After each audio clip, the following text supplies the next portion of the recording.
Alors, bonjour, je m'appelle Chloé, j'ai 34 ans et je suis conseillère d'entreprise et welcomer au sein de CAPEC. Bonjour, moi c'est Magali, je suis conseillère d'entreprise à CAPEC depuis bientôt 9 ans. Bonjour, je m'appelle Céline, je suis conseillère d'entreprise à CAPEC depuis 1 an et demi. Salut, donc moi c'est Karine Bon, j'ai 44 ans et je suis à CAPEC RH depuis 18 ans. Bonjour, je suis Alex, alias Chanchan pour mes collègues. Je suis à CAPEC depuis 2013. J'ai obtenu mon master CCA et à l'issue de mon master, j'ai travaillé directement en cabinet. Ça fait environ 15 ans que je suis comptable, j'ai toujours travaillé en cabinet, ça va faire 9 ans que je suis à CAPEC. J'ai commencé à CAPEC en 2001. Je suis rentrée comme assistante, j'y ai progressé jusqu'à devenir manager. Je suis arrivée, j'étais chargée de clientèle et au fur et à mesure je suis passée CE Pro et on m'a confié d'autres missions comme des prévisionnels ou la gestion des logiciels. J'ai été embauchée à CAPEC il y a 18 ans, donc en 2005, au service paye en tant que gestionnaire de paye. Et au bout de 3 mois, en fait, la responsable du service m'a proposé de reprendre sa place. Je suis arrivée en CDD pour un remplacement de congé maternité à l'accueil et 10 ans plus tard, je suis toujours là. Et en 2017, avec les associés de CAPEC, nous avons décidé de créer une structure indépendante dédiée en fait à la paye, au conseil social et au RH pour nos clients. Et donc, je suis depuis cette date la directrice associée de CAPEC RH.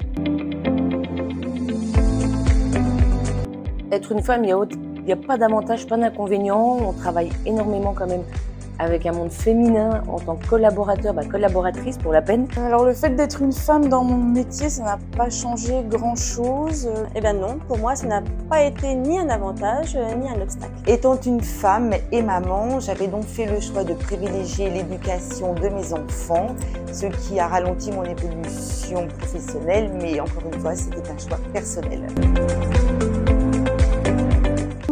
Oui, absolument, même évidemment. Je pense qu'on a justement une profession qui est accessible à tous et à toutes. Moi, dans un premier temps, il faut déjà savoir ce que l'on veut faire de sa carrière professionnelle. C'est-à-dire se fixer, identifier vraiment quelles sont ses ambitions, les assumer, et puis se fixer des objectifs à atteindre et mettre les moyens pour y parvenir. Et pour moi, en France, la parité homme-femme, elle est acquise. Et si je devais revenir sur notre profession, on a quand même notre président du Conseil national de l'Ordre des experts comptables qui est une présidente, qui est Cécile de Saint-Michel quand même depuis le 21 décembre dernier. Donc pour ma part, les objectifs hommes-femmes, oui, ce sont les mêmes. Donc oui, je pense avoir eu les mêmes perspectives d'évolution qu'un homme, car j'ai fait ce chemin, je me suis fait confiance. À CAPEC, on ne ressent pas du tout de différence homme-femme, on a les mêmes compétences et on évolue de la même façon. Il n'y a aucun avantage qui peut être donné à quelqu'un de plus qu'à un autre en fait. Est-ce qu'on doit avoir du caractère quand on est une femme? Je dirais que ça dépend à qui on a affaire. Si c'est pour faire face à un macho pédant et imbu de sa personne, oui. Femme ou homme, dans le milieu professionnel, avoir du caractère est indispensable, mais toujours dans la bienveillance. Maintenant, dans la vie de tous les jours, pas plus que si on est un homme.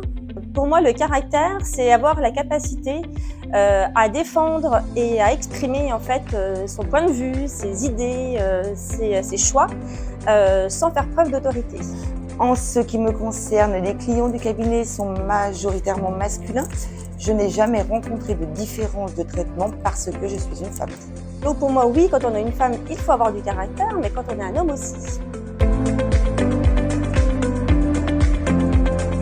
Alors je vais déjà rappeler, revenir sur le contexte historique quand même, parce que c'est une journée qui a été créée quand même dans le début des années 1900 et les femmes revendiquaient à l'époque déjà le droit de vote, le droit du travail et la fin des discriminations du genre lié au travail.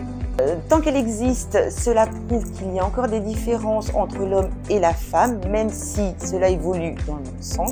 Une journée dans l'année, c'est bien, mais c'est tout au long de l'année qu'il faut défendre nos droits et ne rien lâcher. Je pense qu'il est important de revenir sur ce cadre historique parce que aujourd'hui, je trouve que on ne peut pas comparer le combat des femmes de 2023 au combat des femmes de 1910.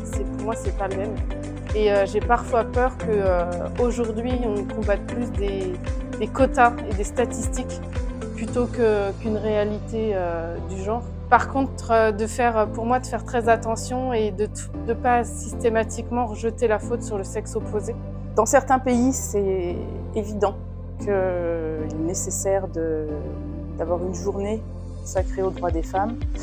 En France, ça fait quand même très longtemps qu'on a les mêmes droits que les hommes. Je ne considère pas nécessaire la journée des droits des femmes.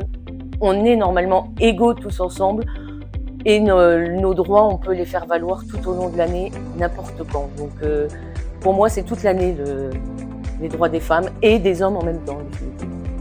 Alors oui, c'est nécessaire pour 2 points. Le premier, c'est pour se rappeler et pour célébrer les femmes qui se sont battues pour avoir plus de droits et pour améliorer les conditions de vie et de travail. Pour moi, en France, c'est pas nécessaire, c'est même un peu rabaissant parce que ça nous montre qu'on est une femme et que donc potentiellement on pourrait avoir besoin d'une journée pour nous. Mais dans beaucoup d'autres pays, c'est indispensable. Et le deuxième point, c'est aussi pour faire un bilan en fait de la situation. Les chiffres le démontrent encore, il y a encore beaucoup d'inégalités entre les femmes et les hommes aujourd'hui, donc il reste encore beaucoup à faire en termes de parité.